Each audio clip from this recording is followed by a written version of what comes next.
എന്തുകൊണ്ട് നിങ്ങൾ electronics and communication engineering choose ചെയ്യണം? 2026 അതിനൊരുപാട് കാരണങ്ങളുണ്ട്. അതിലൊന്ന് ടാറ്റ ഇലക്ട്രോണിക്സ് ആണ്. 2026 അവർ ഗുജറാത്തിൽ ഒരു സെമി കണ്ടക്ടർ ഫാബ്രിക്കേഷൻ ഫെസിലിറ്റി സ്ഥാപിക്കുന്നുണ്ട്. അതിൻ്റെ നിർമ്മാണത്തിനു വേണ്ടി 91,000 കോടി ഇന്ത്യൻ രൂപയാണ് അവർ ചെലവഴിക്കുന്നത്.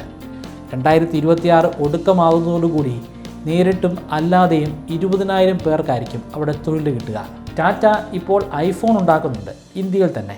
ഇന്ത്യയുടെ ചരിത്രത്തിൽ തന്നെ ഏറ്റവും കൂടുതൽ ഐഫോൺ ഇന്ത്യയിൽ ഉൽപ്പാദിപ്പിക്കുന്ന വർഷമാണ് 2026. 2026 മെയ് മാസത്തിൽ, അതായത് ഈ മാസത്തിൽ LG ഇലക്ട്രോണിക്സ് ഒരു വമ്പൻ അനൗൺസ്മെൻറ്റ് നടത്തി. അവർ 10,000 കോടി രൂപയാണ് ഇലക്ട്രോണിക്സ് മേഖലയിൽ ഇൻവെസ്റ്റ് ചെയ്യാൻ പോകുന്നത്. അതിലൂടെ നേരിട്ടും അല്ലാതെയും അനവധി പേർക്ക് തൊഴിൽ ലഭിക്കും. ഇന്ത്യയുടെ PLI 2.0 മിഷനിലൂടെ ഈ വർഷം മാത്രം 70,000 കോടി രൂപയുടെ ഇൻവെസ്റ്റ്മെൻ്റ് ആയിരിക്കും നടക്കാൻ പോകുന്നത്. പ്രധാനമായിട്ടും മൊബൈൽ ഫോൺ നിർമ്മാണത്തിന് വേണ്ടിയിട്ടാണ് അത് ഉപയോഗിക്കുന്നത്.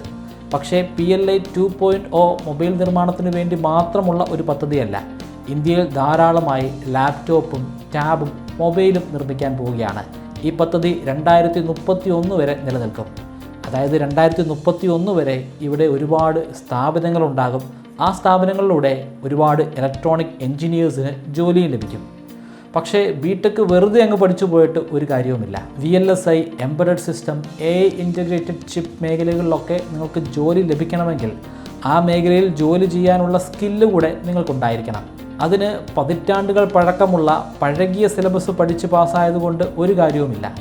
ഏറ്റവും നൂതനമായിട്ടുള്ള കാര്യങ്ങൾ പഠിക്കണം. ചുമ്മാ അങ്ങ് പഠിച്ചിട്ടും കാര്യമില്ല. പഠിച്ച വിഷയങ്ങളുമായി ബന്ധപ്പെട്ട് തന്നെ പ്രൊജക്റ്റ് ചെയ്യാൻ സാധിക്കണം. പഠനത്തോടൊപ്പം തന്നെ ഇൻറ്റേൺഷിപ്പ് ചെയ്യാൻ കഴിയണം. അതൊക്കെ സാധിക്കുന്ന ഒരു കോളേജുണ്ട്, ശ്രീബുദ്ധ എഞ്ചിനീയറിംഗ് കോളേജ്. ഇത് ഓട്ടോണമസ് ആണ്. ഇവിടുത്തെ സിലബസ് വളരെ നൂതനമാണ്. ശ്രീബുദ്ധ കോളേജ് ഓഫ് എഞ്ചിനീയറിംഗിലെ ഇലക്ട്രോണിക്സ് ആൻഡ് കമ്മ്യൂണിക്കേഷൻ എഞ്ചിനീയറിംഗ് കോഴ്സിലൂടെയും ഇലക്ട്രോണിക്സ് ആൻഡ് കമ്പ്യൂട്ടർ എഞ്ചിനീയറിംഗ് കോഴ്സിലൂടെയും ഈ പറയപ്പെടുന്ന സ്കില്ലുകളൊക്കെ നിങ്ങൾക്ക് നേടിയെടുക്കാം. അതിലൂടെ വിശാലമായ ഒരു ലോകമാണ് നിങ്ങളുടെ മുൻപിൽ തുറക്കപ്പെടുന്നത്.